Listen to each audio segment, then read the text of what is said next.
Dr. Barron, before you resume, it occurs to us that there are one or two potentially relevant statutory provisions which have not been included within the authorities bundle.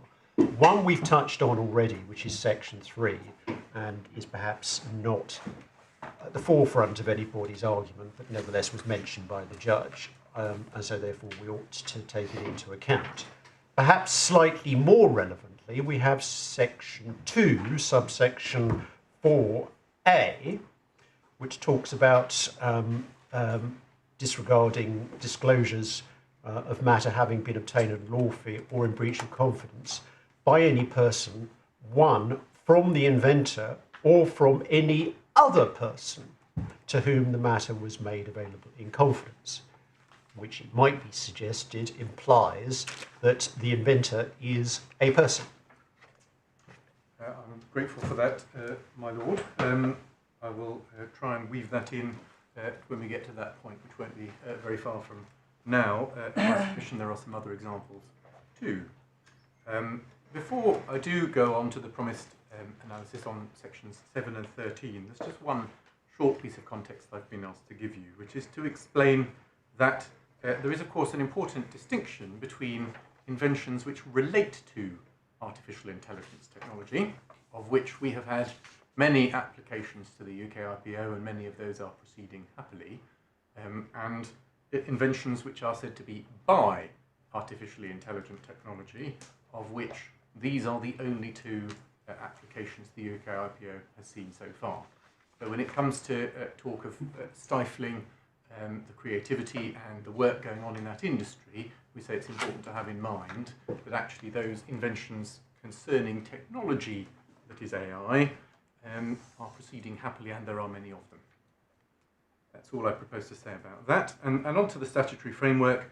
To the extent I can take things from the skeletons and the judgment, I shall, and then hopefully for this part we should need very few excursions into the rest of the bundle. For your note, that's 10 to 21 of my skeleton on the statutory provisions, and the issue of whether an inventor must be a person at 43 to 45. So in the controller's submission, the starting point for who can fulfil the term inventor is indeed section 7.3 of the Act. In this Act, inventor in relation to an invention means the actual deviser of the invention, and joint inventor shall be construed accordingly. I mentioned in passing, though I don't think we need to turn to it, that the interpretations provision of the Patents Act, which is to say section 130, merely provides that inventor shall have the meaning ascribed to it by section 7. The word actual in section 7.3 has been discussed already this morning. It's a question posed of the real world, who came up with the invention, and that much is clear from paragraph 20 of Lord Hoffman's speech in Yedder. That paragraph, which we've seen once already today, begins with the words, "The inventor is defined in section 7.3 as the actual deviser of the invention. The word actual denotes a contrast with a deemed or pretended deviser of the invention. It means, as Mr. Justice Laddie said in the University of Southampton, the natural person who came up with the inventive concept." So, my lords, I'm not going to spend a lot of time seeking to persuade you, my lords and my lady, of the need for it to be a natural person, because as my Lord Justice Arnold pointed out this morning, for the purposes of this appeal, it doesn't matter very much. I do say certainly that it is clear that it must be a person. The controller does say the better view is that it is a natural person, not least out of deference to a unanimous decision of a committee of the House of Lords, including 3 former Patents Court judges. But of course they didn't have this issue in mind. No, absolutely not, and I don't suggest otherwise. I say it's absolutely clear that it says it should be a person, and it says what it says. There isn't a higher authority in our law on the point, but obviously it doesn't go specifically to this question of AI, as my lord has noted. So that is a statement that bound the hearing officer and the judge, and we say it was perfectly reasonable for them to take it into account. And in any event, as we'll see now, the interpretation is also internally consistent with the other provisions of the Act that cross-refer to Section 7. So I've dealt with Section 7.3 very briefly. It deals with who falls within the statute's definition of an inventor. But of course, before my lords and my lady isn't merely the question of whether Dabbas was the inventor. We must also consider, even if Dabbas had been found to be the inventor, whether Dr. Thaler was entitled to the grant of these patents. And that's to be governed by Section 7.2 at paragraph 12 in my skeleton. And it provides a closed list of candidates. So a patent for an invention may be granted A, primarily to the inventor or joint inventors, B, in preference to the foregoing, to any person or persons who, by virtue of any enactment or rule of law or other versions of the same, was or were at the time of making of the invention entitled to the whole of the property in it other than equitable interests in the United Kingdom. I emphasise those words, we'll get to it when we get to it, but with in mind the Franklin case that my Lord Justice Arnold brought to our attention yesterday. Then finally, groups... But pausing there, I mean, yes, as is pretty obvious, Section 7 seems to be supposing, or at least proceeding on the basis that there is something that you can describe as the property in the invention. So yes. what in your submission, I mean, you may want to deal with this later, but what in your submission is the nature of the property in question, given that confidential information isn't property? And indeed, information isn't property more generally. The right to be granted the patent is the property that is conferred by this section.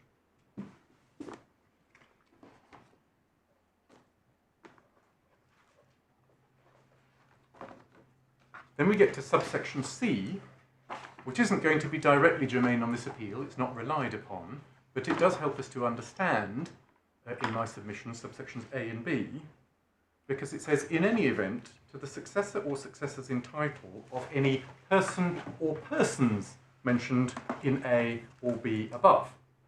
So that would suggest that A, the inventor or joint inventors, or B, the other person entitled to the property by virtue of a rule of law, are presumed to be persons, and consistently with that are the closing words of the section, and to no other person. So it's understood by the framers of this section in my submission that the inventor, the Class B people, if I can put it that way, and the Class C people, which is to say the successor in title to any of A or B, are all persons in my submission.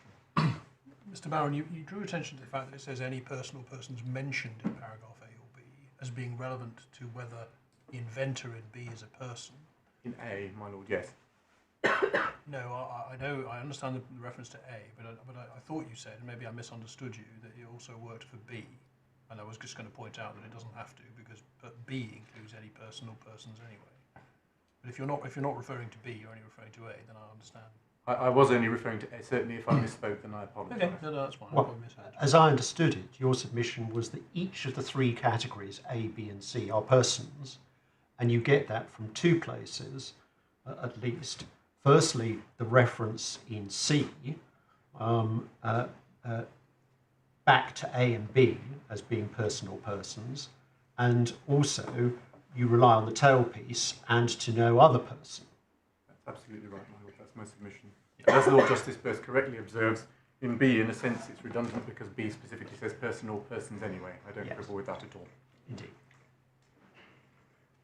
So to be granted a patent for a given invention, in my submission, one must be, first, a person, and to fall into one of those three classes set out in section 7.2. Someone who is not in one of those classes cannot be granted a patent for that invention, no matter how easily that invention has met the substantive requirements for patentability, and no matter who the inventor was. Section 7.2c also, well, I think that just covers the point we've already dealt with. I shall leave that. So next we can go to section 13, which I've set out under paragraph 16 of my skeleton. it provides that certain information must be given to the UKIPO by a non-inventor applicant. And Dr. Thaler contends he is an applicant who is not the inventor, so this section applies to him, and it's section 13.2 in which we are interested. Unless he has already given the Patent Office the information hereinafter mentioned, an applicant for a patent shall, within the prescribed period, file with the office a statement identifying A, the person or persons whom he believes to be the inventor or inventors. So a further indication in my submission that it was the understanding of those drafting this act that the inventor or inventors would be a person or persons. And then B, the provision we've already looked at, where the applicant is not the sole inventor or the applicants are not the joint inventors, indicating the derivation of his or their right to be granted the patent. Finally, it provides the sanction that was applied in this case. If the information is not provided to the UKIPO, the application will be deemed to be withdrawn. My lords, my lady, there was a lot of discussion this morning of suggesting that somehow these applications had not been deemed withdrawn but had been refused or something like that. I appreciate that at points the judge in his judgment has used the word refused, but the order from which this appeal is brought is absolutely clear that they are deemed withdrawn, as were the concluding words of the decision below in the UKIPO. I can show you the order actually, we should perhaps do that, which is at H in the core bundle. And the second page of the order, which is bundle page 75, I would ask you to look at the top two paragraphs, which are 3 and 4. Remember that very keenly because it took us an embarrassingly long time to work out the dates to put at the end of those two paragraphs.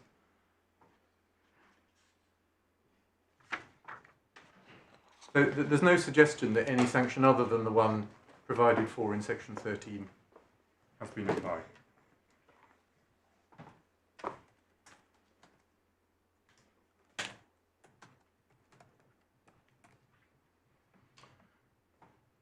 So the language of 13.2a makes plain that the inventor or inventors will be a person or persons. And in any event, 13.2 requires that if the applicant isn't the inventor, she must indicate who she believes the inventor is, and otherwise we have the consequence that we've had so far in this case. One other matter going to the question of whether an inventor must be a person that we've had some discussion of so far this morning. As the judge said at paragraph 45.3 of the judgment, and as relates to one of the questions that Lord Kitchen raised extrajudicially at the UKIPO WIPO conference in the speech I quoted at paragraph 28 at my skeleton, the idea of an inventive step doesn't sit comfortably with a non-human inventor either, without having carefully to consider some of the very core tenets of patents law and what it is to invent something. Well, that takes us into section 3, but before we depart from section 13, yes. What do you say about subsection 1? The inventor or joint inventors and inventions shall have a right to be mentioned as such in any patent granted for the invention. Well, I say that it suggests that the priority of the legislature was the fulfilment of a moral right, which isn't really of concern if it's to be conferred on a machine. So that's a further point in support of the suggestion that the inventors that they had in mind, consistent with the language the framers of these provisions used, was that inventors would be persons. Well, and more specifically, I assume what you would say is that it is only persons having legal capacity that can have rights. Inanimate objects don't have rights. That's right. They can't have any rights, and there's no point in them having moral rights, I suppose, would be the sloganised versions of the two submissions you put more neatly. So, Mr. Barron, I mean, section 13.1 is clearly on the footing that the entity that has the rights is a person. That's the that's plainly right. I understand that. In 13.2, what do you say about the point that was made by Mr. Jahan that what A is talking about is a belief. You satisfy the provision if you provide what you believe to be the correct answer. Why is that not sufficient to satisfy 13.2a? It doesn't matter what the answer is, provided you give what you believe to be the correct answer to the question. If I may, I'll develop... We're coming to that later. I'll come to it later in more detail, because that's effectively the third of my three identified heads of appeal. But I will preview the answer now. I don't like to... I don't want you to fall off the edge of your seat, my lord, in the meantime. The short answer is that although... Let me do this. Why don't you give me the long answer when you get there? Yeah, that's probably an easier way to do it. The short answer is that it denies the section of any real force at all.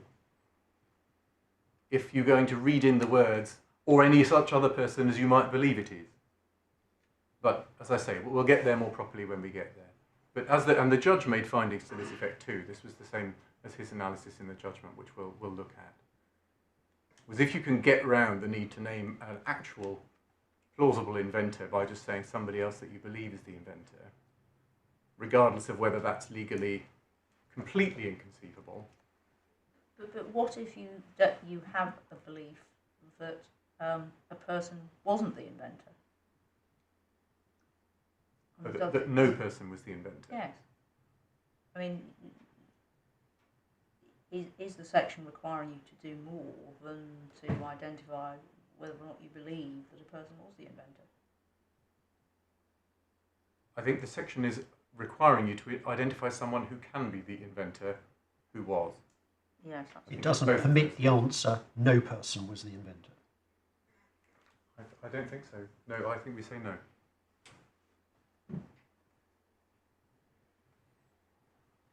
Because the difficulty is, if all of it hinges on a subjective belief, then one could end up with, as I said in writing, completely ridiculous answers. And I don't mean to suggest that this is a case like that.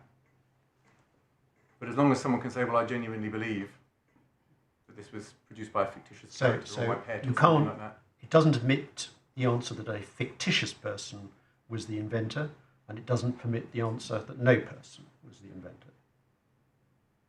I think I accept both those propositions here.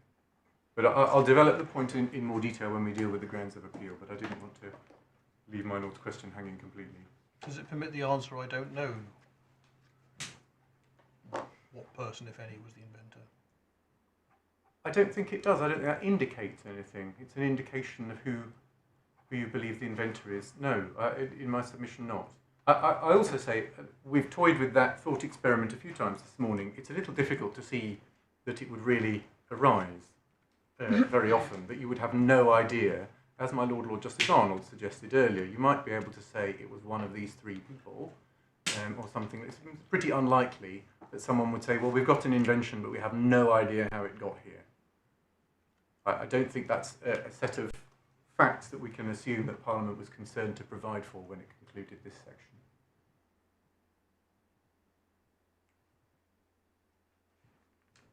Well, it might not have been, but then we still have to ask ourselves what the language does and doesn't permit. Quite so, but what we shouldn't do is strain the language beyond what it says in order to allow for a situation that's very unlikely to occur very often at all. Mr. Barron,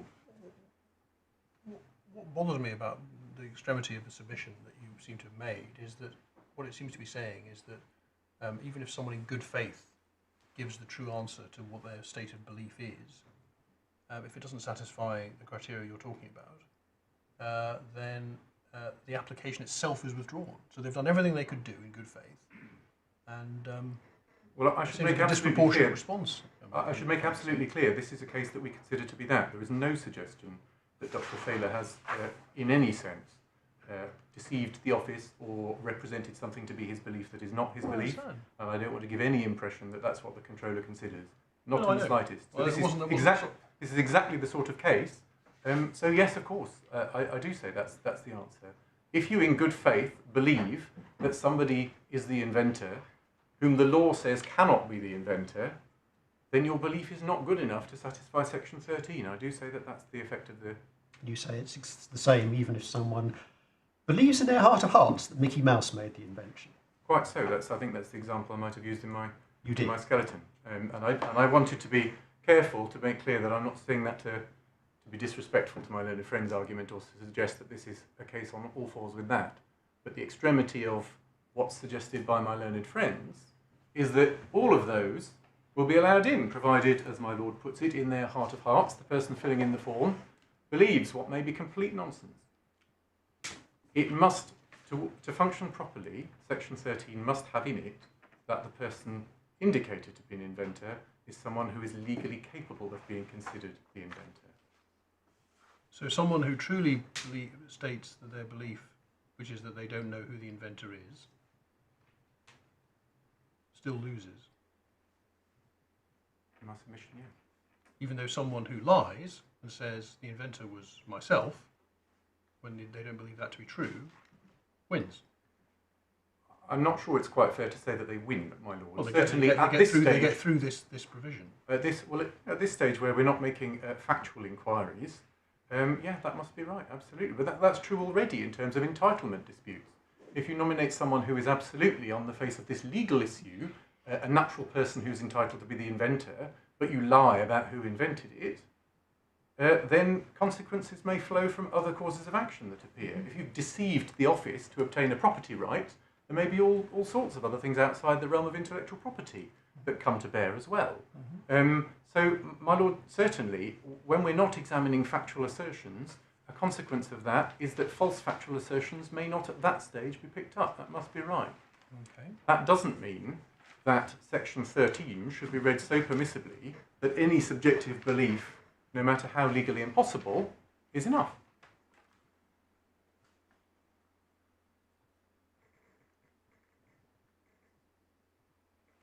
So, having looked briefly at the two key sections, where I say we end up is that first, to be an inventor, one must be both a person.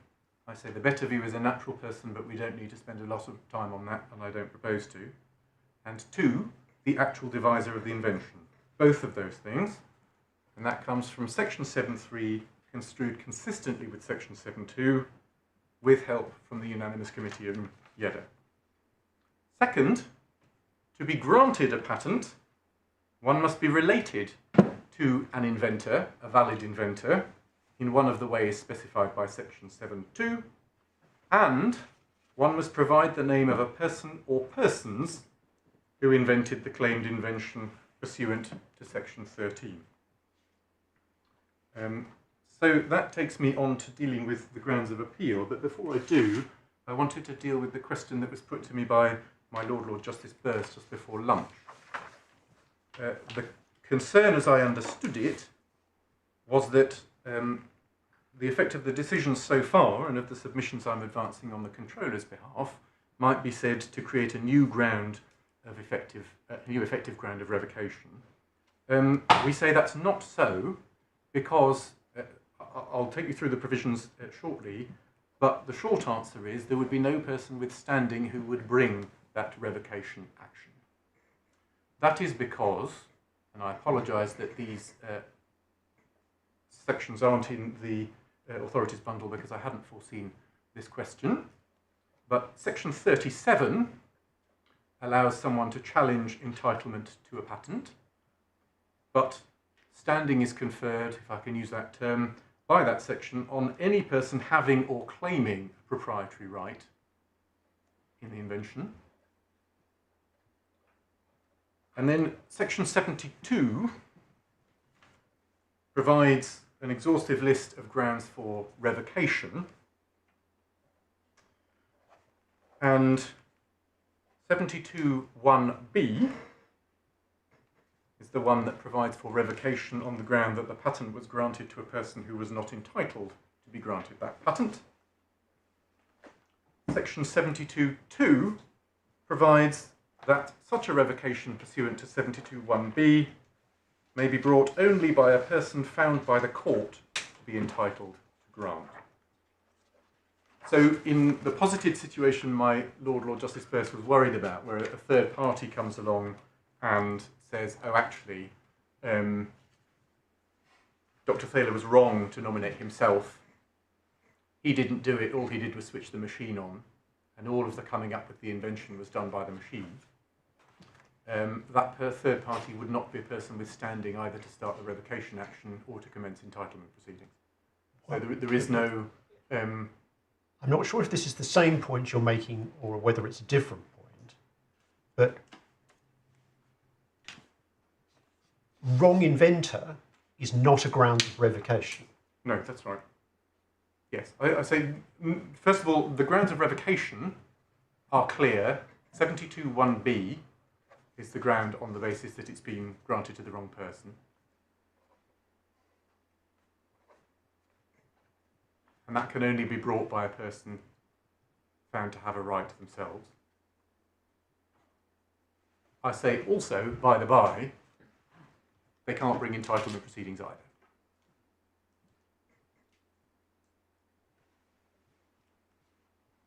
So the worry about a whole series of new actions revoking patents goes away in my submission. So even if this was granted, and it could be shown it should never have been granted, it can't be got rid of once it's granted. That would depend on, not by revocation, which was the question that my lord asked me. It may well be, of course, if somebody has deceived the office in order to obtain the property. As I said earlier, there may be other causes of action outside of the realm of IP that I can imagine would be brought to bear on that. But it's not within the revocation mechanism of the Patents Act to deal with that situation, no, in my submission. Right. There is a valid question, of course, about if we're going to expand inventorship to AI-born inventions, whether there should be, but in my submission that's the sort of question that's best left to Parliament. The balance of that sort is exactly the sort of balancing act that should be left to them. But on the question on the face of the Patents Act, I say no, the revocation provisions don't provide for that to happen. Right. Well, I understand that, but I don't understand part of what you said in your answer, because what you were contemplating was the possibility that if, in this case, Dr. Thaler had said he was the inventor, not believing it to be true, as he clearly doesn't, but he'd said that, the office would have granted the patent. And what you're contemplating is that some post-grant deceiving the patent office action of some kind could be brought, which would have consequences, presumably, that the patent would be, I don't know, regarded as a nullity or something, as a patent that should never have been granted. That's what you just put to me. You asked me about my lord asked me the question about the revocation provisions, and I've said no, it doesn't deal with this situation. What I'm saying is that, of course, within the bounds of the short adjournment, I've not been able to traverse all of the law outside of IP to assist you with all of those potential. I'm leaving open, I can imagine, that it would be possible to proceed otherwise, and I'm not making a submission. There is nothing that could be done. What I am doing is answering my lord's question, which was about the revocation provisions, to say, no, the revocation provisions of the Patents Act 1977 don't provide a means to revoke the patent on that basis. Okay. Well, more to the point, it's an answer to my lord's concern, as I understand your submission, raised at 1 p.m, that somehow there was going to be a ground for revocation not specified in the Act, to which you say, A, it's not possible because the Act provides a closed list, B, wrong inventorship is not one of their closed list. Absolutely, and patent granted to the wrong person can only be brought by someone with a proprietary right of their own. It has to have a superior right, in other words. And found to have had. Yeah, because it only works if they get a court order. Exactly. Or a declaration from the controller, I think. On a reference, yeah. So the assumption of the facts about Dr. Thaler came from how I understood the question to be put earlier. That's not me making any submission about what's gone on in this case. I mean, I'm not making any secret of the fact that what bothers me now, from what you've answered and the complete answer you gave to my question, is the concept that there is a thing called deceiving the patent office, which is something which could have potential consequences. Which takes us, in my way of thinking, takes us right back round in a circle. I completely understand the point you've made on the statute, that revocation, properly so called, is not open in a case like this. I understand that. Yes. But I'm still concerned because, as I understand your submission in this case would be that if Dr. Thaler had done what others might have thought if he'd only done that we wouldn't be here, and named himself as the inventor, that's potentially misleading the Patent Office, which has potential consequences. My Lord, I think that's turned a negative submission, if I may, into a positive one. I didn't say that is definitely available and that will happen, or if I did, then I apologise, I didn't mean to make that submission.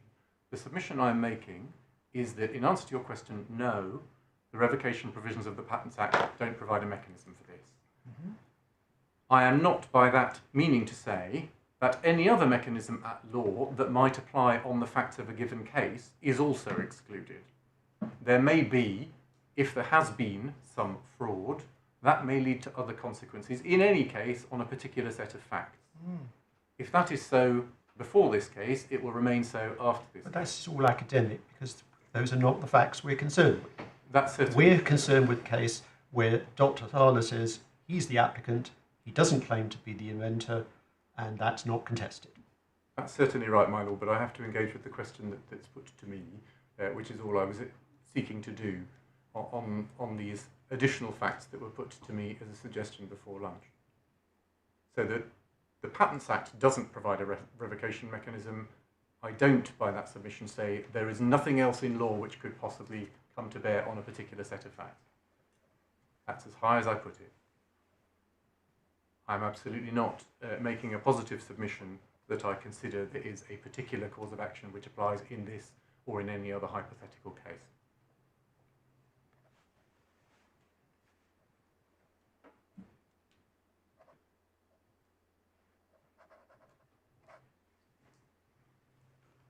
So, unless I can assist you further on that, I propose to go through the grounds of appeal relatively briefly, because we've done, I hope, a lot of the work already.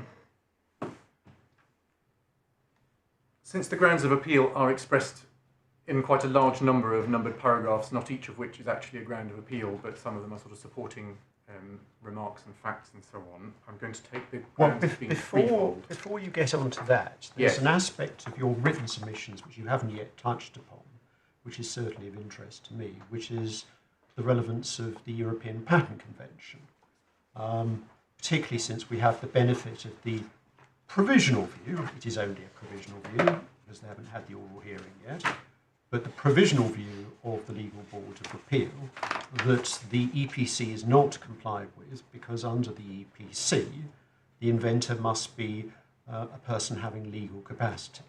Yes, my Lord, the submission there is a very short one.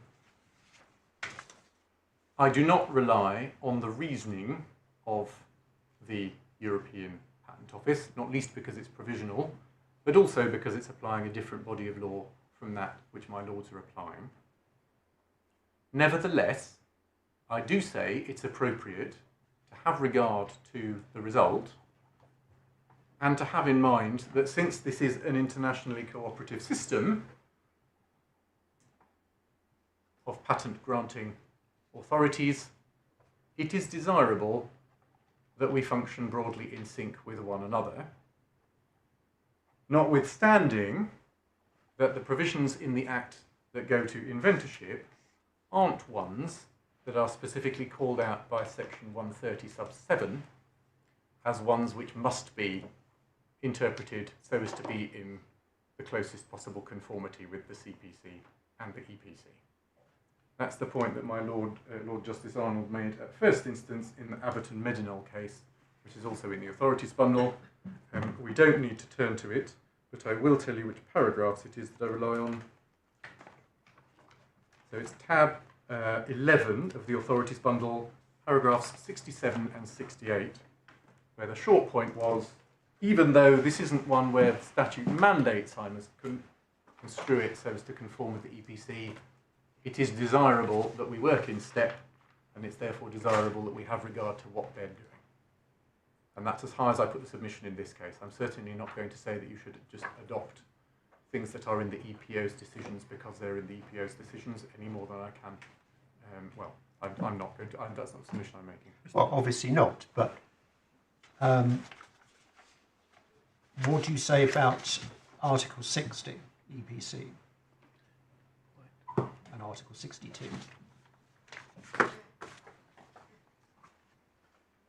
don't think they're in the bundles anywhere, are they? I don't believe they are.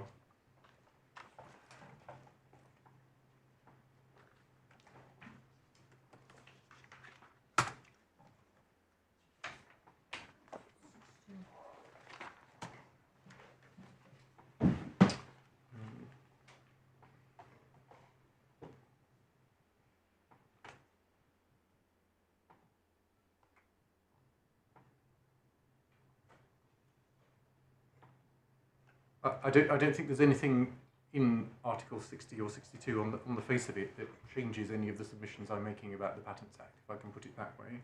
Well, Mr. Barron, can I tell you why I don't agree with you about that? Section 60, subsection 1, as I read it, does not have the equivalent of section 7 2b. It has the equivalent of section 7 2a, and it has the equivalent of section 7 2c, because it refers to successors in title. But it doesn't have the equivalent of section 7.2b, which is the concept of a first owner who is not the inventor. Well, what about the second sentence? If the inventor is an employee, the right shall be determined in accordance with the law of the state in which the employee is mainly employed. You're quite right, with the exception of a specific example. Of employees, which isn't in this case. Which isn't this case. Because there's a specific provision about employees in the Patent Act, isn't there? Is it section 38? That's right, section 39. 39. Yeah, absolutely. Well, it's certainly true that that's not there except in the narrow example of an employee, but Well, the only point I'm making, Mr. Barron, is that while I couldn't disagree at all with what my Lord, as he then was, Mr. Justice Arnold, said in Abbott and Bedinol about the general principle that we follow what goes on in the EPO and the EPC, even if the Act doesn't refer to it by specifics, there is always a problem as soon as you start doing that, because you then have to actually be a bit careful about what exactly the provisions are, and the point I'm putting to you is that the provisions are not identical. Well, I certainly accept that, and that's why I didn't put the submission any higher than I have, if I may say so. I think it's appropriate to have regard to what are other people doing in an internationally cooperative system, and at the moment all the answers are from tribunals are pointing in the same direction, and I say that's a desirable outcome, and I put it no higher than that. The reasons why you should uphold the judge are because of what the Patents Act 1977 says, and not because of what it says in the EPC. I certainly accept that the provisions aren't identical, but I think it is still of value to look at what it is that's going on there, and that's as much as I think I can say, as much as I can get out of it. All right. I should say that a little more was said about the EPC below by my learned friends that's not relied on this appeal anymore. So there was that was partly there to deal with points that are no longer in play. But I think the submission at that level is a perfectly reasonable one for me to put, if I can say that. So with that, to the three grounds of appeal then. The first one is, well, effectively it divides up as 7.2, then 7.3, and then 13, and I think the grounds of appeal get smaller as we go through them, so we'll spend the majority of the time on the first one. On the first ground, this is paragraphs 3 to 19 of my learned friend's skeleton, the controller's position is that subject to a short point on the respondent's notice, the judge was right for essentially the reasons that he gave. As we've seen, section 2 of the Act sets out 3 classes of persons that may be granted a patent, and someone outside those groups cannot be granted a patent for the invention, no matter how easily it's met the other patentability requirements. So to the 3 classes in 7.2, Dr. Thaler asserts he's not the inventor, so he doesn't rely on 7.2a, and I'll say little more about it. 7.2c isn't relied upon either, and correctly so. So I don't need to say very much about that. There's no suggestion that Dr. Thaler is a successor in title of a person in Class B either. So that leaves us with Class B, which the judge dealt with at his paragraphs 37 to 38. He noted that Classes B and C are defined by reference to the transfer to them of a property right, and Dr. Thaler complains that this was in error. There was a short exchange about this this morning with my Lord Justice Arnold, who correctly said, I don't understand Dr. Barron's taking any point about that and saying that transfer is right. by transfer in this context, as we understood it, the judge was just correctly acknowledging the fact that the owner is, as the section puts it, primarily the inventor. And I quoted in my skeleton some commentary from Professor Bentley and Professor Sherman that the judge cited at paragraph 37, that this follows the common practice whereby the creator is accorded the privileged status of first owner of intellectual property rights. The way I would rather put it, in short, is that the property right vests with the inventor unless or until the law puts it somewhere else, be that because they're a successor in title, under Class C, or some other person deemed to be the owner by operation of law in Class B. That's what the judge correctly explained in my submission at 38.3, where he noted the difference in law between first creation and a transfer of an intellectual property right. I didn't understand it to mean, and if it did mean, I do not urge upon my lords and my lady, a finding that the inventor needed to evidence title by an evidenced transaction. By transfer, the judge really just meant moved away from the primary position set out in the legislation by operation of law. Mr. Barrett, do you say that, looking at 38.3, and at the second sentence of 38.3. The second sentence. Yes, this is the judge below says in 38 sub 3 on page 92. Thirdly, the law differentiates between the first creation of a right and the subsequent transfer of the right. Obviously correct. Then it says, in this case, the invention is first created by the inventor. But that's not right. When he says in this case, I think he means in the case of in the case of section 7.2. I don't think he means on the facts of the case. Thaler, well, I suppose the invention is first created. But what I'm concerned about in the reasoning that refers to transfer and the first creation is the whole point of section 7(2)(b) is that the first owner is not the inventor. The first owner, if it's an employee case, for example, is the employer. Yeah, so it's not a right which is transferred. I agree that that's an unfortunate choice of term. I don't actually understand the judge to have been finding that there needed to be a separate transaction. No, I know there doesn't have to be a separate transaction. An informal way of saying, well, the statute says it's primarily the inventor, unless by operation of law it goes somewhere else. You see, then there's the word goes, unless by operation of law it is somewhere else. Arises. Somewhere. Absolutely. And I understand when all I understand to be by the word transfer, and I urge nothing further on my lords and my lady, is to say operation of law puts title somewhere else. Yes. Because the primary position is that it will be with the inventor, according to the statute. So it is, with respect to the learned judge, perhaps an unfortunate choice of term, but I didn't understand him to be making a finding that it required there to be a stop-off and a separate transfer.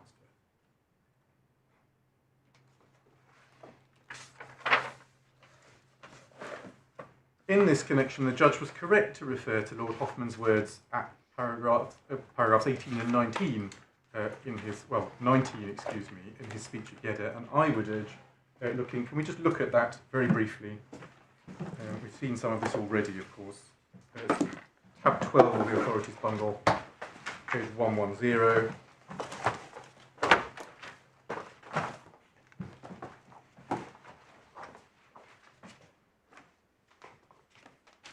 Can I just ask you to read paragraphs 18 and 19, and I'll tell you first what the submission is that I'm making. It's this primacy is all that the judge was really referring to, and that the transfer just means putting the title somewhere else other than that.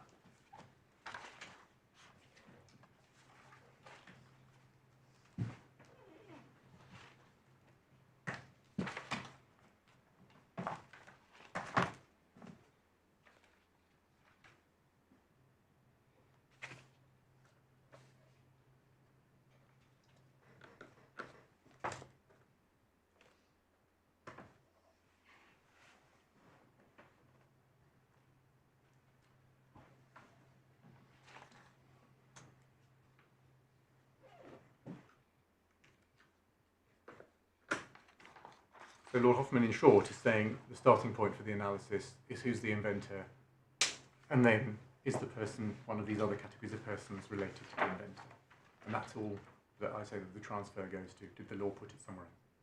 So there's no question in my submission of the judgment comprising an incorrect application at section 7.2, as suggested by my learned friends. I might accept that he chose language in the word transfer that was slightly unfortunate in this context, but I don't think that that's of any real consequence in this case. The approach that he actually took in substance was inevitable, based on the form of the statute and on this authority which was binding on him as to the appropriate analysis. That's what he set out as paragraphs 37 and 38, and to that extent he was right.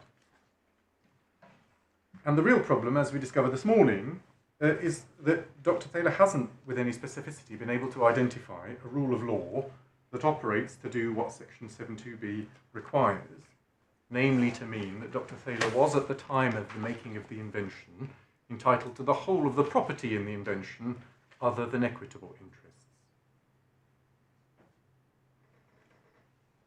There are a couple of candidates I think I need to deal with. First, the judge's fruit trees and his alleged general rule. Second, briefly, Franklin, although I'm not sure that anyone is relying on Franklin as creating such a rule of law, but since my Lord Justice Arnold put it to us yesterday, I'll explain why I say it isn't a viable candidate. And then there was some reference to the doctrine of succession this morning, which hasn't appeared in writing, but I'll do my best to deal with that too.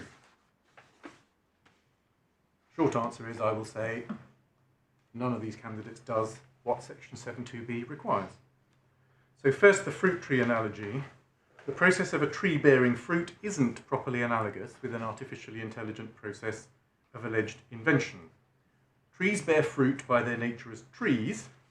The process is essentially, provided I've not been the one asked to look after the tree, an automatic one, and it's intrinsic to the tree. The same is true of the related doctrines of accession or first possession. They are, in the language of Blackstone you were taken to this morning, about improvements to the property. They're intrinsic to that property. To change that piece of property into a better version of that piece of property. There is more, one might say, of the thing in which the right was enjoyed. Well, that's the point, isn't it? It's generation of more. Yes. So it's fruit from the tree, milk from the cow. Yeah, but more of the thing. That's why it's accession. It's more. It's more of that thing. More of that thing is the thing that I would choose to emphasise, my lord. Or products of that thing. Absolutely. In the case of the milk. Yes. The process of invention, by contrast, requires something extrinsic to the inventor. It requires a process of thought comprising an inventive step, and we have a vast body of law as to quite what that might mean. If something that has the property of being an apple tree bears fruit, then the fruits are apples. If someone who is capable of being an inventor produces something, it may or may not be an invention.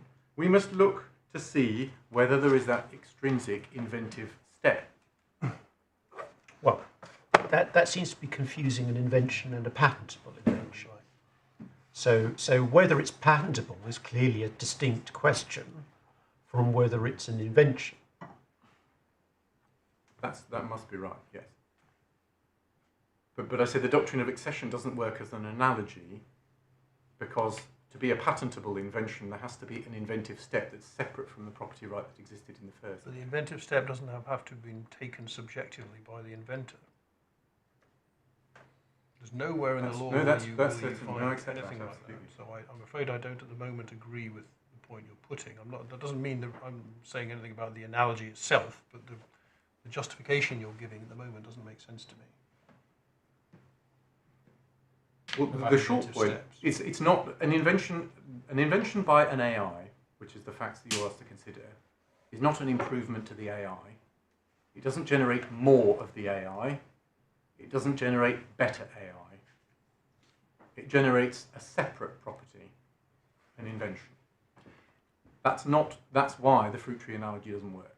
If section 7, I forgot which one it is now, if the definition section that refers to the actual divisor if it said, heaven forfend, whether the actual divisor is a person or an artificial intelligence computer, let's say it said that.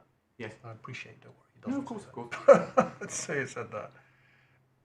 I would have thought you wouldn't have to change any of the rest of the law in that section, into the writing in that section, for the court to have no difficulty in conceiving that there was a law which allowed you to decide to whom the right to an invention made in that way would derive under section sub 2b.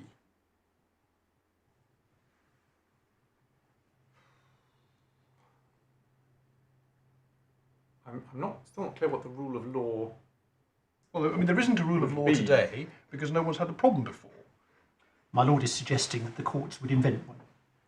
Yes, But I'm and that's suggesting the courts why- would invent one because if the law was that AI things could be inventors, then it wouldn't be very difficult to reason by analogy from the common law and say that the person who's entitled to the right to apply for a patent for some intangible property right would derive it from them being the owner, inventor, deviser, runner, and general everything of the AI, if that was the law in the statute. Right. I struggle with the idea that one can point to section 7.2b and say, I've satisfied it because there isn't a rule of law, but you can make one for me. I don't think either that that's a fulfilment of section 7.2b, nor is it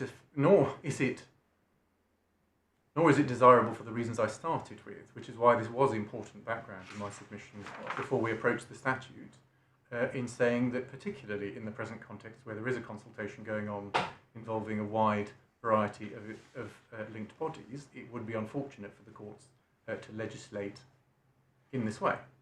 But I don't think it's an answer to point to 7.2b and say there is a rule of law because there will be a rule of law once you have devised it for me. I agree with you. That's not the point I'm putting to you. The point I was putting to you was intended to address the justification that you were giving for why you can't reason by analogy. And I was putting... That's the point I was making to you. Well, with respect, I'm not saying that there's a prohibition on reasoning by analogy. I'm saying that this analogy doesn't work. Right. Because in the language of the materials you've been taken to on the doctrine of accession, it's about improvements to the property. As my Lord Justice Arnold put it just now, producing more of the thing, or a better thing. When an AI invents something, let's assume that, or actually devises something, would be a better way to put it, it doesn't produce more of the AI. Well, yeah, but then we have to, sorry to interrupt, we have to ask ourselves, well, what's the reason? Now, one possible reason is because there's a fundamental distinction between tangibles and intangibles. Yeah. And one possible explanation of that is that when fruit is produced from a tree or milk is produced from a cow, a new tangible comes into existence. Someone has to own it. And it's of the essence of most conceptions of property law that it's fundamentally rooted in possession. So if you have possession, then generally speaking, you have ownership of the property right. But that's because tangibles are, to use the economic jargon, rivalrous goods. So possession by A excludes possession by B. Whereas when we come to intangibles, they're non-rivalrous. Certainly intellectual property rights, the paradigm case of non-rivalrous goods, because possession by A does not exclude possession by B. And so there's a rational basis for saying you cannot apply the rule of accession derived in the world of intangibles to intangibles. Is that your submission? Or are you making some other point? My Lord, I certainly will adopt that as that. I will say in my defence, my next point was to say that these analogies all touch tangibles only. I certainly will not pretend that I was going to put it as fulsomely or as eloquently as my Lord, but I will adopt what my Lord says. The short point is this analogy doesn't work. It's not that it's somehow impermissible to reach for analogies to an answer. It's just that this analogy doesn't work. Moreover, to be a proper... sorry, Mr. Barron, don't worry, I'm not going to go back over all ground. Just to understand, when you say the analogy doesn't work, I get that. Do you say, therefore, that this intangible right to apply for the invention, for a patent for the invention in this case, doesn't belong to anybody, or doesn't exist, or all of the above, or what? I will answer your question, but my first submission is that it doesn't matter, because the question we're asking is there a rule of law that operates in the way that 7.2b says, and the answer is no. Okay. But I will answer my Lord's question.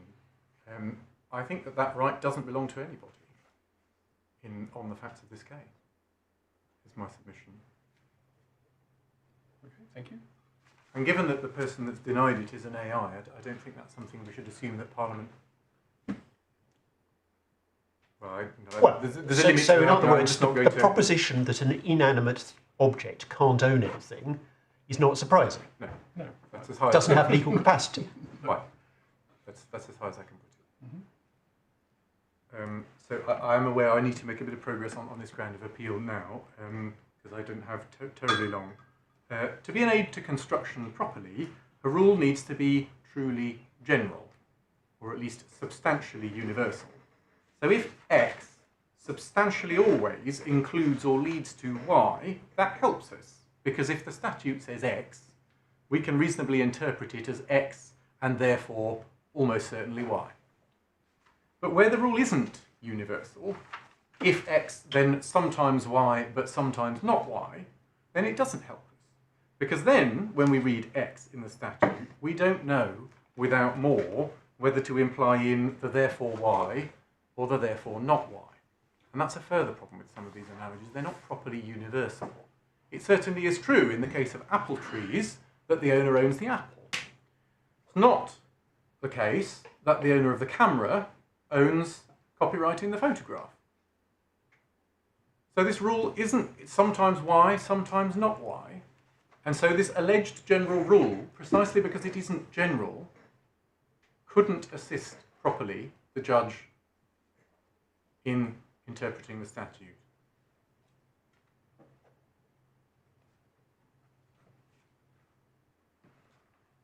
A point we've touched on by the in interactions we've just had, I suppose, is that even if the rule were a properly general one, and it's not, to assist Dr. Thaler, it really ought to be that the owner of a thing owns the intellectual property in the fruits of that thing. And that takes me on to the Franklin case. Since it hasn't been relied on by my learned friends, I won't say very much about it. But in my submission, there are three essential reasons why that can't provide the relevant rule of law either. First, again, it's a rule that's insufficiently general. The case establishes that in certain circumstances, which are not alleged to pertain in this case, and certainly won't pertain in every case, the owner of a thing may own the IP in its fruits. Well, no, it doesn't say that. What the case says is you may have an equitable remedy for breach of confidence, which is rather different. Well, yes. They got an order for delivery up, which might at first blush look like a proprietary remedy, but it's actually a conventional remedy in an action for breach of confidence. Yes. I mean, whether one describes that as owning the equitable rights in the confidential information, or anyway, it certainly doesn't go far enough. Yeah. Even whether or not it goes that far, my lord, it doesn't go as far as Dr. Thaler needs it to.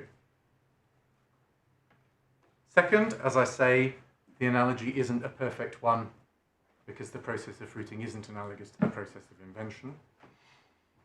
And finally, it's quite clear, as my lord just said, that the basis of such rights as are owned by the tree owners is entirely equitable. So this can't be a rule of law for 7.2b, which expressly provides that it needs one by virtue of which the applicant was or were at the time of making of the invention entitled to the whole of the property in it, other than equitable interests in the United Kingdom. So an Australian authority which afforded an equitable interest to the owner of a fruit tree cannot satisfy the requirement for the rule of law. I think I've dealt with accession already, so we're left without any such rule of law that does what 7.2b requires. The judge was therefore correct to uphold the hearing officer in this respect because section 7.2 provides three categories of person who can be granted a patent for an invention, and on the face of the material provided it was clear that Dr. Thaler fell within none of the three.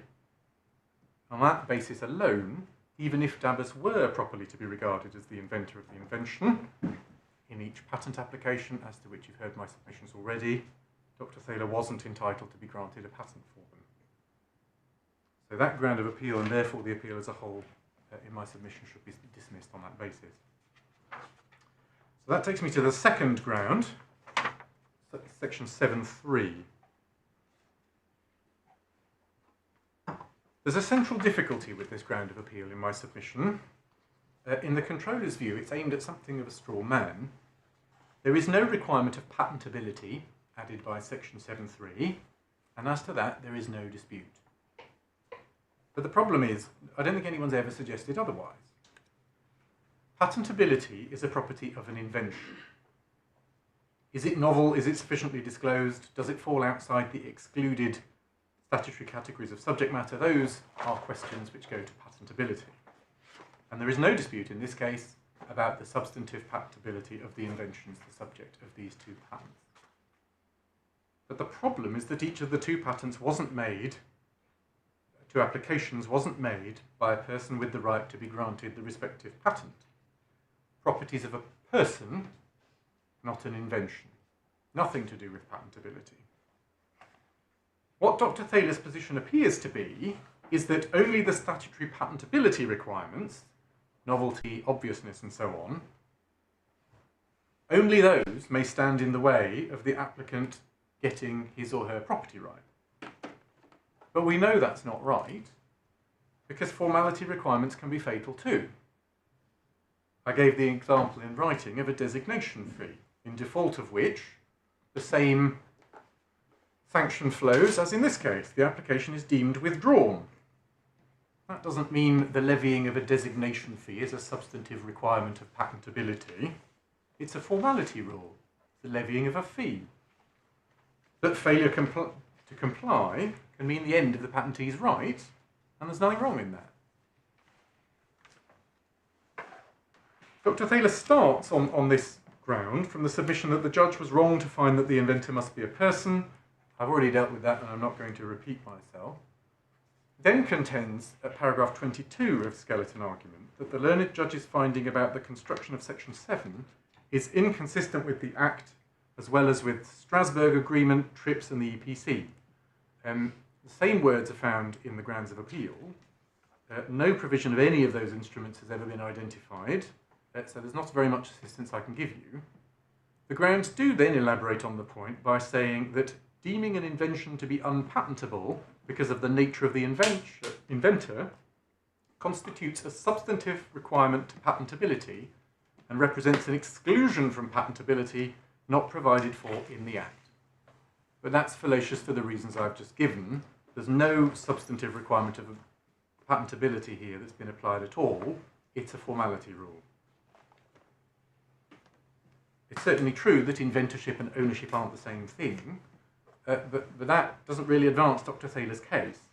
The judge was right to find that the members of the three classes set out respectively by sections 7.2a, b and c must be persons for the reasons he gave at paragraphs 39 and 40 of the judgment.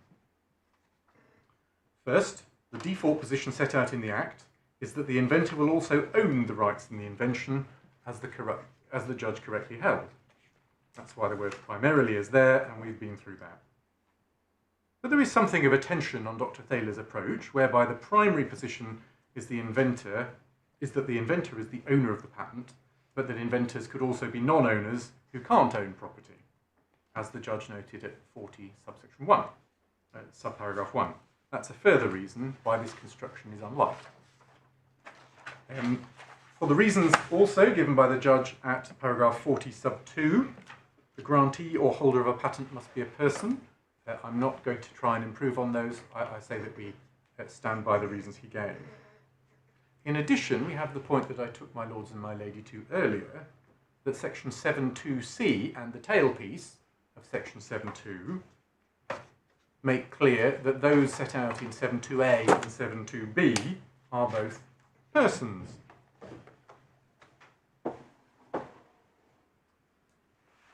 Next, at paragraph 26 of the skeleton, Dr. Thaler submits that the judge erred in this respect by deviating from the findings of the UKIPO. And this is important, and this goes to the point I was trying to make earlier with limited success at the very start of my submissions. that the UKIPO has made no finding at all that Dabus is the actual deviser of the invention. That's what's been asserted by Dr. Thaler, and the UKIPO will assume it to be true. But as I explained in writing, that's for entirely practical reasons, and the judge explained that too and made clear that he was doing nothing different at paragraph, for your note, 6 sub 1 of his judgment. So in my submission, this ground of appeal is just misplaced. The judge didn't go behind the factual assertion any more than did the UKIPO. There's no finding been made, and there's certainly no going behind it. He simply found, the judge, that as a matter of law, the actual deviser of this an invention must be a person, which it is common ground Dabus is not. The subsequent parts of Dr. Thaler's submissions in support of this ground are just policy proposals in my submission for what the law ought to be, rather than arguments about what the Act in fact provides. So at paragraphs 27 to 35, Dr. Thaler suggests it's undesirable for any inventions not to have an inventor. That's certainly an arguable policy concern, but it's not one with a basis in the Act for the reasons that I've shown you already. Then at his paragraph 33, Dr. Thaler states that it wouldn't work and not be a desired outcome for a non-natural person, such as a corporate entity, to be able to be designated as an inventor. The control is clear that non-natural persons aren't able to be inventors within the meaning of the Act, but it's difficult to see what the principal distinction is between its being unworkable and or undesirable for a body corporate to be an inventor, but entirely acceptable for a machine that can't own property rights to be so. There might be an arguable policy reason behind that, but there's certainly no legal reason behind it. Isn't the legal reason that a machine can be the actual deviser of an invention, but a company can't? It could be the actual deviser, but not the inventor. Right. What we're concerned with is whether it's the inventor. I understand. And since inventor is defined as actual deviser, you asked rhetorically for a legal reason why one could be an inventor and the other couldn't, and I've suggested one to you.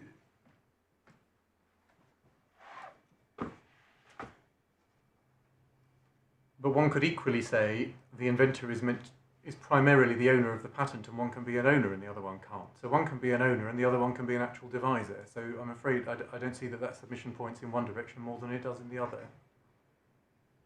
So I don't think that point does work, actually, my lord, with respect. In any event, if there is a problem with AI-devised inventions having no inventor within the meaning of the Act, then again, that should be considered in the consultation process that's ongoing, and ultimately by Parliament, which might want to take evidence and so on, but for all the reasons I explained earlier. The judge was correct when he showed that Section 7.3 doesn't assist Dr. Thaler. And if the advent of AI means that the scheme provided has a gap that can't be filled without reassessing some fundamental concepts at the heart of this statutory scheme, then it is appropriate for the issue to go back to Parliament to make those changes. So for all those reasons, this ground of appeal shouldn't succeed in my submission either. Then finally, and I promise quite shortly, I deal with the third ground, which is the one in relation to Section 13. The judge was right about this for the reasons he gave at paragraphs 24 to 33, so I will take it pretty briefly. In my submission, it can't and doesn't add anything over Dr. Thaler's other grounds.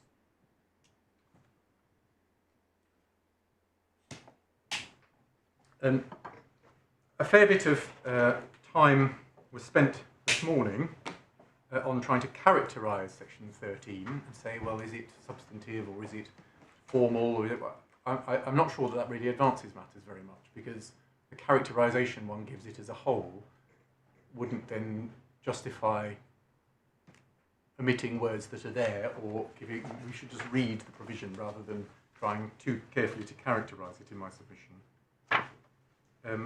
The essence of Dr. Thaler's contention is that because Section 7.2b, which as we've seen provides a closed list of persons who can apply for a patent, should be construed so as to replace the words, effectively, and no other person, with or any other person who honestly believes she belongs to one of these categories. That's incompatible with the notion of section 7.2b providing an exhaustive list, which the House of Lords decided in Yedder it does. But it also denies any real force for section 7.2b, because it allows the provisions of that section to be trumped entirely by a subjective belief, no matter how misguided it is. And we've discussed that already today. I don't propose to go over it all. It's for purely practical reasons that the UKIPO doesn't go behind the assertions that are made of it. The UKIPO can't be starting a complex factual investigation in every single case to see whether people did what they say. But the objection in this case didn't turn on a factual investigation or a dispute about what the facts are, because the facts are just assumed to be true. But if the alleged inventor put forward is impossible on the face of the law, then it is proper to say that the requirement hasn't been complied with. We talked about the examples earlier that might be ridiculous if somebody in their heart of hearts really believes that Mickey Mouse was the person that invented the invention. Then on Dr. Thaler's case, that would be waived in. It denies section 7.2b the force to weed out even applications such as those that are absurd on their face. And that's not a sustainable interpretation in my submission of section 13. Section 13.2b requires that an indication be provided indicating the derivation of his or their right to be granted a patent. And section 7.2 says his or their right only exists where the applicant is a person who falls within one of three categories and no other person. Providing material that indicates that the applicant doesn't fall within those three categories cannot indicate the derivation of a right to be granted the patent.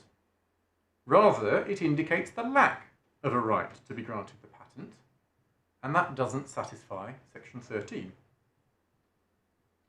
As I explained in writing at my paragraphs 92 to 94, Dr. Thaler's approach is wrong as a matter of statutory construction in relation to 13 as well, because it can't be isolated from section 7 in the way he contends.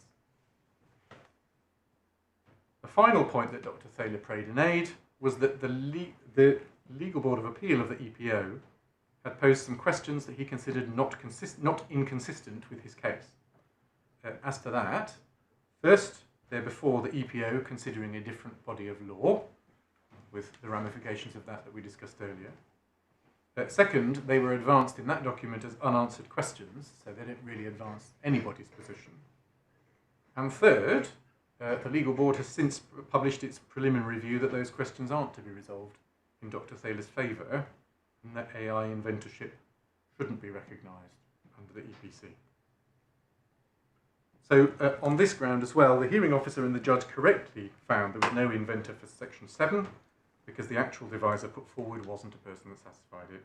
Therefore, there was no valid indication pursuant to section 13.2b, and deemed withdrawal was the correct and inevitable consequence. But surely, the judge was right about this, essentially for the reasons that he gave. So I say that as a matter of construing the statute, it's clear what the answer is, and that on the basis either of section 7 or section 13, it was right that these applications didn't proceed any further. I do say it's important that we should not, out of sympathy for that position, extend the law when there are interrelated issues here that Parliament may properly want to consider coherently, and the game of sort of legal whack-a-mole that's urged on the courts by my learned friends, where we just deal with each problem in isolation from all others, as and when it arises, is liable to lead to exactly the sort of mess that Parliament might be anxious to avoid. That's why we have a consultation process that doesn't just ask IP lawyers like me, but asks people with all sorts of interests in this technical field what their interests are and how they're best served, and then works out how best forward to adjust the scheme. That's the appropriate way forward, if there is to be a way forward in this case. Law as it is provides a clear answer, and it's the one given by the hearing officer and the judge. Unless I can assist you further, those are the submissions on behalf of the Controller. Well, When I raised it, you said you would come back to section I forgot something. section 2, subsection 4. I apologise, my lord, you're absolutely right.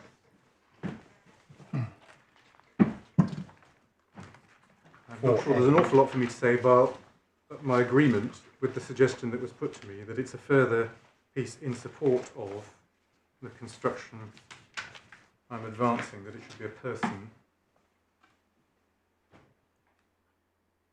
Yes, it's 2.4a, wasn't it? The disclosure was due to or made in consequence of the matter having been obtained unlawfully or in breach of confidence by any person from the inventor or from any other person, which seems to support the notion, for a further example, why it appears that this scheme was devised with persons being inventors being in mind. As we've seen, the words of section 7 and section 13 are all consistent with that. Where it's a consistent scheme, it makes sense to hold that structure in place. The other question, which you gave us a short answer to, but suggested you might want to expand upon, is the nature of the property right, which seems to be recognised in section 7, subsection 2. And your short answer was, it's the right to apply for a patent. What exactly does that mean, particularly in circumstances where another person could independently make the same invention and beat you to the patent office door and thereby acquire an indefeasible right to patent the invention? My lord, if I may, I think the answer that you're recalling is the one that was put to you by my learned friend. When I was asked this question, I said it was the right to be granted a patent. And that is not the right to apply for. I think it's the right to be granted a patent that's conferred by section 7.2. But how so? Because you may be not entitled to a patent because it's not patentable.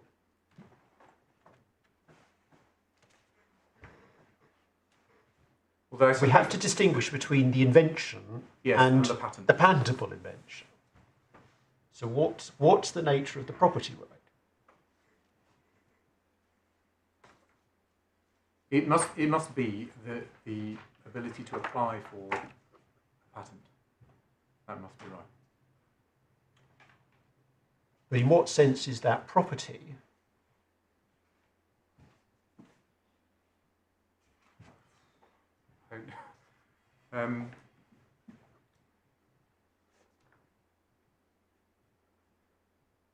It's tied with the ability to be granted the patent as well. I think it must be both. It's the right to apply for and be granted a patent. Full enough, that is the section, the title of the section. Well, indeed, that is where the answer came from, and I don't mean that to sound facetious. That is what it says, and I think that is what it confers. But it's a reasonable question to ask: how is it property when two people could apply for a patent and one of them only may be entitled to be granted it? Yeah. I understand the question. Can I put this to you, Mr. Barron? Part of why I've always understood there is a thing called the right to apply for a patent, as well as the right to be granted it, is because actually the person with carriage of a patent application has the ability to do various things which someone who doesn't have carriage of that patent application can't do, like amend the claim, to their satisfaction. Well, that is not a trivial right. So it might be more to choose which claims to apply for. The right to proceed an application. Yeah, but we know from section 30 that I think it's section 30 that the application itself is a property right. Right, exactly. And for the reason my lord has given, there's no problem with that. So once the application has been filed, indubitably there is a property right and it's possession within Article 1, Protocol 1 and all of that. But the question is, what about prior to the filing? That's the key question. Is before the application has been filed, what do you have then? So I think you also referred in the course of your submissions to section 37, which isn't in the bundle, and I picked up from your reference to section 37 that also seems to assume... Section 37 goes to what I might call competitive claims for entitlement. When you read the language out, it appeared to assume there was some kind of property right involved, but I didn't get a very... Well, it's proprietary interest in or under the patent. Yeah. And the patent itself is a property right, so there's no difficulty. Section 37 comes to what I might call competitive assertions of entitlement, which is to say, she applied for the patent, but I'm entitled to it, or So He that's applied for the dealing, patent, but it's dealing mine. with a different point. That's a separate issue, I think. Yeah. I'm happens further So, down the so track. does it come to this, that when we speak of, or that the heading to this particular of sections uses the expression right to apply for a patent, it's a right in this sense that if you are the inventor, then you have the primary entitlement against anybody else, subject to the operation of subsections 7, 2, B and C. And it means no more than that. I think that's right. No, I think that's right. I mean, I think I respectfully agree with that. I think there's possibly slightly more to it, whether it matters. You can have, taking a simple case, you can have an inventor who is the real inventor of the invention, as you know, the person. They invent the invention. They are the person who UK law says has the right to apply for a patent for that invention, subject to the other bits of Section 7, assuming they don't apply. Someone else who steals it from them, they're not the inventor, and they don't have the right to apply. They can make a patent application, and the way the Act is designed, and that's what Sub 4 is about, is that if the thief, if I could call them that, never mind into tangible, intangible property, call them the thief, makes a patent application, it's not a nullity, because it's presumed, while the thief has made that application, that it's a regular application until the contrary is proved. But the real inventor can come along and not necessarily make their own, they don't have to make their own application. They can, if they prove that that application was one that belonged to them. Yes, so they may be able to do one of two things depending on which remedy is granted. Yes, exactly. They may be able to take over the thief's application, or they may be able to file their own application instead. Yeah, absolutely. And also the other thing, which is also not as daft as it sounds, if I can put it that way, the inventor may choose not to patent something. Of course. And it's their choice. Yes, and there may be very good reasons not to. Maybe keep it as a trade secret. Well, once it's been, yes, exactly. Yes, they may want to keep it a secret, but even if they don't, then,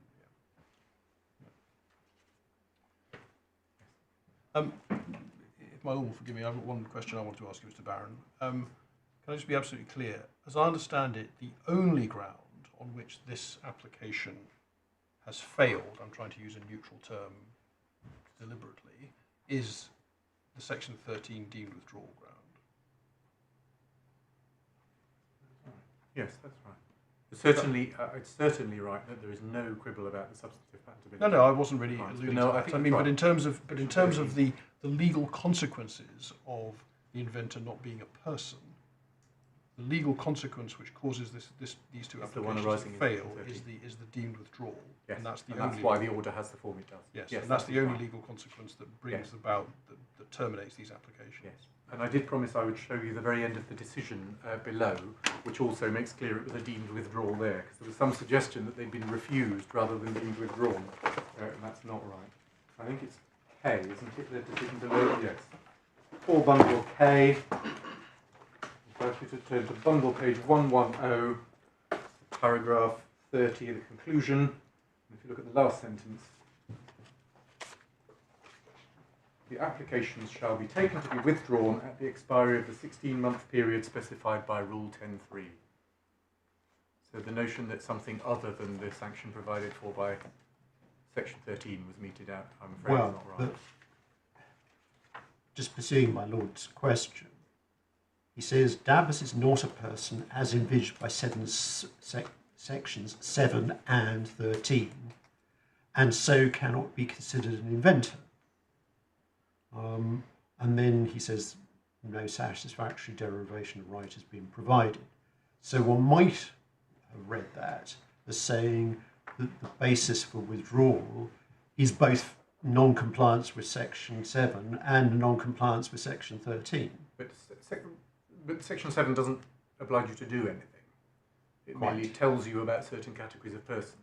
The reason why Section 13 wasn't met is because it named somebody who was not within a class put forward in Section 7. So Section 7 is the reasoning, but the action that did not properly take place that led to its sanction is that a valid indication in Section 13 was not advanced. And so the sanction in section 13, the deemed withdrawal, was the result. Now, I'm glad I asked this question because your answer has just made me. My Not lord, I'm sorry to keep something- asking, could you please speak up? It's really Yes. quite difficult. Section, I thought you were saying, but you just didn't, that section 13.2, that the deemed withdrawal in this case arose out of two problems. One was the fact that no legally acceptable person was identified in A, and second, because the indication of the derivation of Dr. Thaler's title was Yes. not a valid indication or was not an indication of a valid derivation of title. No doubt for the same reason. They're both within section. They're both in play, Yes, and either of those on its own is enough to lead to the deemed withdrawal. that's correct. Yeah. But they're both within section 13. Well, I understand. The reason I know, why but you section only 7 mentioned is the A. there, what didn't happen is, and I can see why my Lord Justice Arnold asks me, it's not section 7 leads to a refusal, therefore it's refused under section 7, and section 13 leads to a deemed withdrawal, therefore it's deemed withdrawn under section 13. There are two reasons why section 13 was not complied with, which mandates somebody to do something.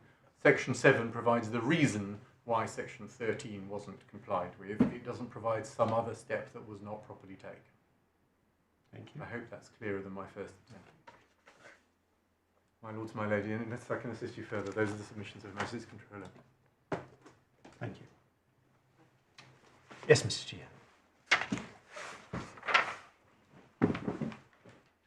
If I may, I would like to do things in a slightly different order from my learned friend's submissions, but it's probably to dispense with some points quite quickly.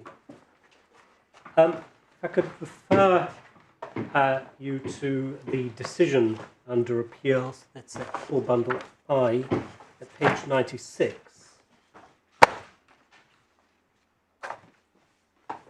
And this is at subparagraph 4 of paragraph 46. And this is in relation to the learned judge considering that section 7.2 required a transfer. It says, I should come to consider the scope of classes being seen in greater detail, but at least at first sight, these classes concern a transfer in different ways of a right that originally vested in the inventor. Law differentiates between the first creation of rights and property and their subsequent transfer. Class A is an instance of the former, and classes B and C instances of the latter. I submit that that was wrong. I'd like also just briefly to point out in the supplemental bundle at I1,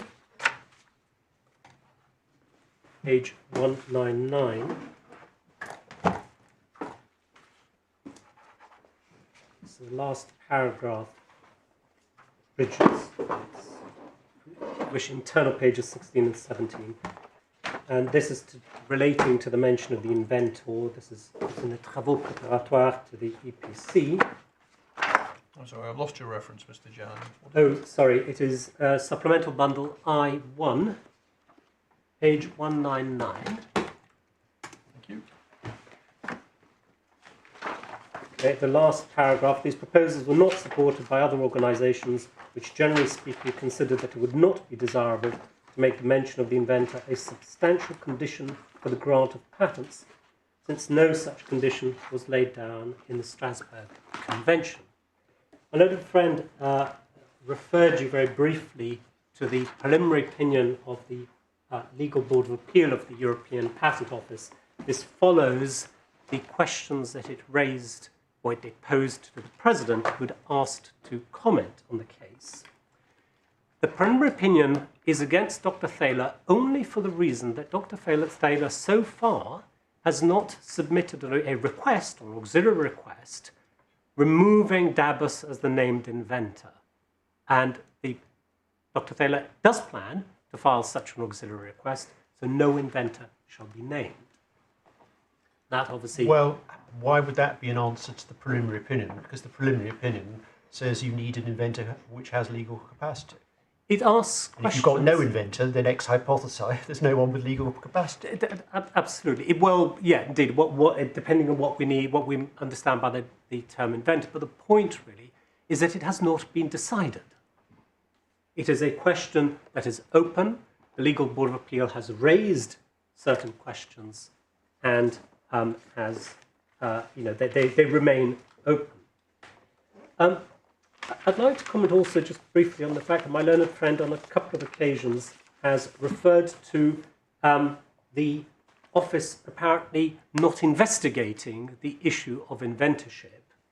And your lordship rather kindly said, well, that's not an issue because it was accepted.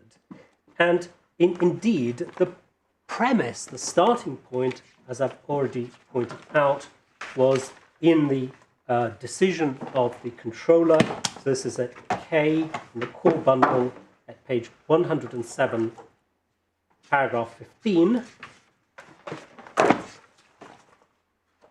To be clear, the office accepts that Dabus created the inventions set out in the two applications. And in paragraph 27, at page 110. Yeah, but he explains why it's accepted, namely it's the office's practice not to challenge the veracity of such statements. Now, so it's taken at face value and in that sense accepted. Absolutely. And I think if there's any suggestion that maybe Dabus isn't the actual deviser of the inventions, as a matter of fact, obviously Dr. Thaler has not been given the opportunity to present further evidence. To be sure, but as I said at the outset this morning, we proceed on the assumption, as did the hearing officer, that what's stated is true. Thank you very much. I'm thankful for that reassurance. In respect of the link between sections 13 and 7, I submit that there's been a little bit of, shall we say, muddling up, in that the belief as to who is the inventor has nothing to do with subsection 2 of section 7. Subsection 2 relates to who may be granted a patent, and it is without dispute that a patent has to be granted to a person, i.e. an entity with a legal personality. At no stage has it been suggested that Dabus is entitled to the grant of the patent. Dabus is not a person in law. And section 13, or subsection A of section 13, simply requires the applicant to file a statement identifying the person or person whom he believes to be the inventor or inventors. I've given, obviously Dabus, Dr. Thaler can't suggest that Dabus is the person, but is identified who he believes to be, in accordance with the definition in section 7, the actual deviser of the invention. So there is a distinction between who may be granted the patent, and on the other hand, who may be the inventor. Now, the inventor may derive rights from the fact of being the inventor, but without being the inventor cannot have any rights at all. It's first inventorship, secondly, the rights.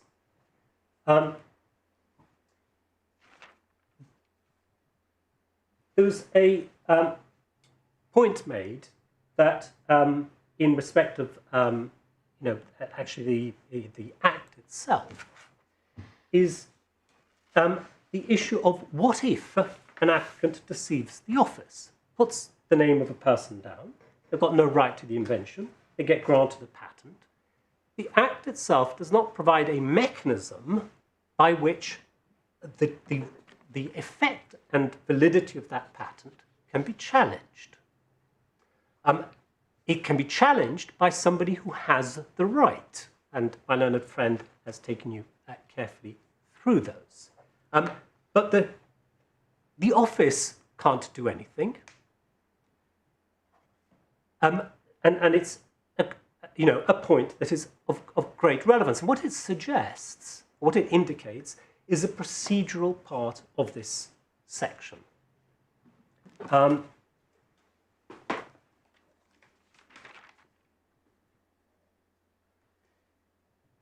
There's also been a suggestion by my learned friend that we may well be in a situation where it isn't that Dr. Thaler can't prove his rights to be entitled to the patent, but that the invention belongs to nobody.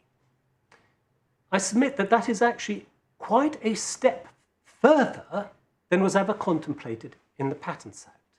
The Patents Act contemplates, first of all, an invention with an inventor, and secondly, an owner to that invention. It has never contemplated, actually, an invention that would not have an owner. As far as the Dabus inventions are concerned, and the point has been made, well, actually the fruit tree produces fruit which are a product of that tree, and it can be expected to be a product of that tree. The inventions are the product of Dabus. Now, my friend Professor Ryan has given you the example of what if Dabus was connected to a manufacturing machine, a computer-controlled manufacturing machine that made the food containers or the light beacons. Who would own the food containers or the light beacons? Presumably the owner and operator of the machine. But that's, yes, I mean, that stands to reason. That's no different from any other manufacturing machine. Absolutely. Absolutely. But that's ownership of tangibles as a result of owning the means of production of those tangibles. Absolutely. What's that got to do with ownership of intangibles? Yes, my learned friend will refer you. We'll discuss that in detail. But I'd like to point you to some potential areas where it may help us. Your ladyship quite rightly struggled with what on earth, and your lordship struggled also, I believe, with what is meant by the words was or were at the time of making of the invention entitled to the whole of the property in it. What is a property to that in invention? And we have obviously discussed, well, is there property in an invention? I think we've established that there's property in a patent application and property in a patent by section 30.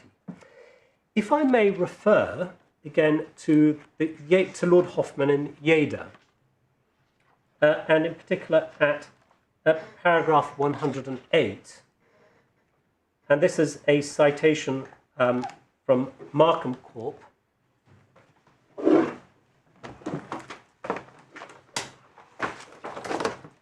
Which paragraph? It's paragraphs 12 and 13. And the first point of note is in the quoted passage there. Which was overruled, so one has to be a bit careful with that. Yeah, indeed. It follows that A must invoke some other rule of law to establish his entitlement. In paragraph 13, examples which Lord Justice Jacob gave of reliance on other rules of law were allegations of breach of contract or a duty of confidence. And your lordship referred also to page 116 of that judgment. There's the words of Lord Walker, where this is at paragraph 51, and I'm reading about halfway down that quote. What has to be shown is that A is entitled to B's application or part of it. In the usual run of case, such an entitlement will arise by reason of the operation of some independent rule of law, such as contract, breach of confidence, or the like, ... In the end, the question is always, who was to own the invention and corresponding patent? The question is about title, and that involves a question of legal rights. I submit that... Yes, but again, this is aspects of Markham which were overruled. One has to be very, very careful with any reference to Markham in this judgment, because the core proposition in Markham was overruled. Was the core proposition in terms of the breadth of the rule of law that could apply? No. It's about whether you had to have an independent right to the invention. Yes. And the Court of Appeal in Markham held, and it was followed in subsequent cases, including the Court of Appeal in Yeda, you did have to have an independent right, and the House of Lords overruled that and said, no, it was sufficient, you were the inventor. Yes. I think the point I'm trying to get at is the question of the breadth of reach of the any other rule of law in section 13. That's what I'm aiming to get at. Is that reference to any other rule of law broad enough that it encompasses actually the rules that we've been talking about now? In terms of the question of intangible and tangible, and Professor Abbott will discuss this in a bit more detail now. The issue with this provision in section 7 applies irrespective of who the inventor is. If there is no right in an intangible property, it doesn't matter who created that, or an intangible thing. It doesn't matter who created that, whether it was an AI machine or whether it was a natural person. There is no property in that right if it can't have property. So it isn't a question, I submit, that is limited and focused only upon an invention made by an AI machine. And when we look at or consider the broader breadth of this, we still have a situation where the proposition put to you is a patent should not be granted because nobody can own that invention. Is that something the Act contemplates? Well, the first proposition is that Dabus is not an inventor because it's not a person. Yes. Then there's the secondary submission that the requirements of section 7.2b are not complied with because there's no relevant rule of law which operates to give Dr. Thaler ownership. Yes. In respect to that first submission, what your lordships and ladyship would have to rule is that there are circumstances in which there are patentable inventions. We have 2 patentable inventions here. They meet the requirements of patentability. Had communications from the examiner, substantive examiners, saying they have no further objections to the applications. We have 2 patentable inventions with no inventor. Did the Act contemplate that? I think the Act contemplated, yes, we have to find the right inventor. Absolutely, we have to find the right inventor, and there's a mechanism within the Act to make sure that the right inventor is identified, they can be named as the inventor, and also that the rights flowing from the inventor can be properly attributed to the right patent owner. But the Act does not contemplate a patentable invention with no inventor. So ultimately, we have the situation where if your lordships and ladyship rule Dabus cannot be an inventor in law, who can be? And I think that goes beyond the intention of the Act. In terms of Dr. Thaler's right entitlement to the invention, what we've been discussing is Dr. Thaler proving that he has the rights to this intangible. He has the rights to everything else that Dabus produces. If Dabus produces some goods, a product that can be sold, Dr. Thaler owns those goods. The output of Dabus, if it's kept secret, Dr. Thaler, he owns Dabus, he owns that output, he can do whatever he wants with it. He can trade it, he can bind it by some form of confidentiality and all the rest. He can have all of that, but he can't then, by some construction of the Act, not be entitled to the invention if it meets the requirements of patentability. If it doesn't meet the requirements of patentability, he owns it. If it does meet the requirements of patentability, it's new and it's inventive, he doesn't own it. It seems to be, I submit, a conclusion that doesn't sit well with the Act as it's presently worded. And the intention of the Act. The intention of the Act is that if there's a patentable invention, it's assumed that there's an inventor. The inventor is the actual deviser of the invention. We've had very clear guidance, and this is a deviation, shall we say, from copyright and design law, where you can have a deemed author just to meet certain requirements. The Patents Act is absolutely clear. The actual deviser of the invention is the inventor and can only be that. Nobody else. There can't be a pretend or deemed deviser of the invention. So the notion that there can't be an inventor results in patentable inventions with no inventor. The Act, I submit, never contemplated that. In respect of entitlement, well, who else is better in a better position to own those rights? Because otherwise it means that any person who owns or operates an AI system will own everything, all of the output to that AI system until it becomes a patentable invention and suddenly loses ownership of it. Surely, I submit, the law did not intend that.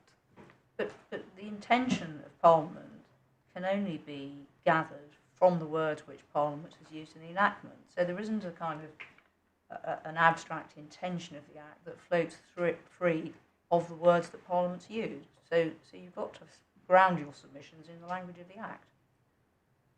Well, I think the submissions are in section 7.3 is that the inventor is the actual deviser. Those are the words of the Act.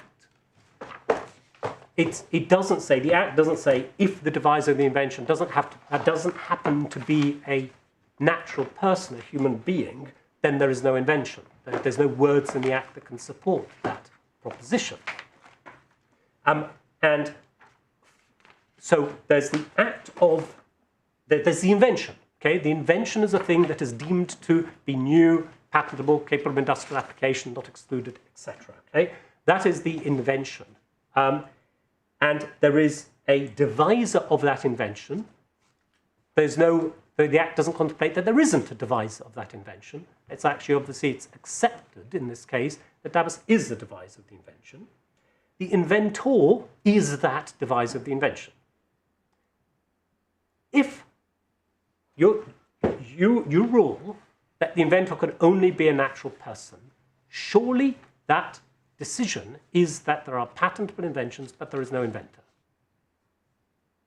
And I don't think the Act, there's nothing in the Act. Yeah, we've made that point twice already. I think we've got that. Absolutely, indeed. Thank you. Indeed. And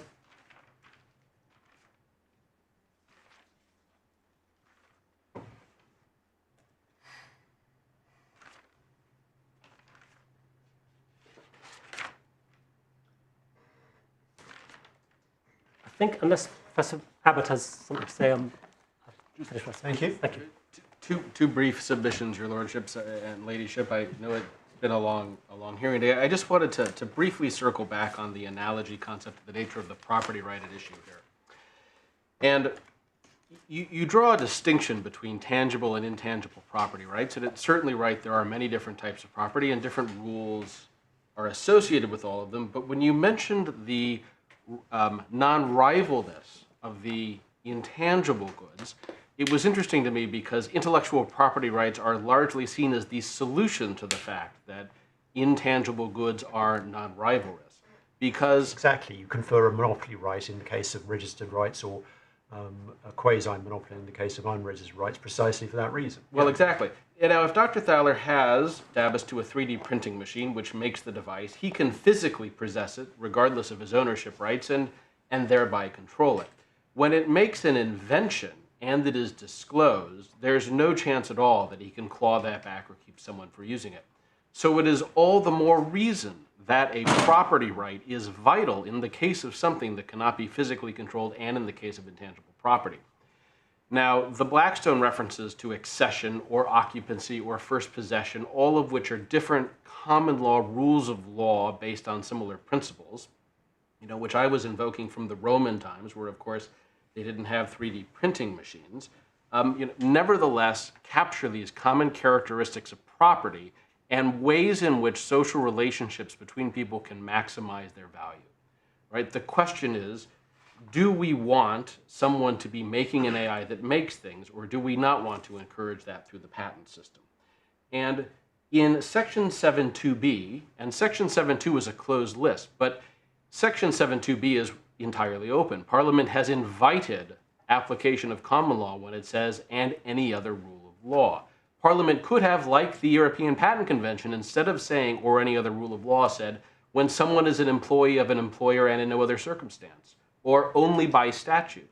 But Parliament, whatever their reasons, said, or any other rule of law that your lordships and ladyships see fit.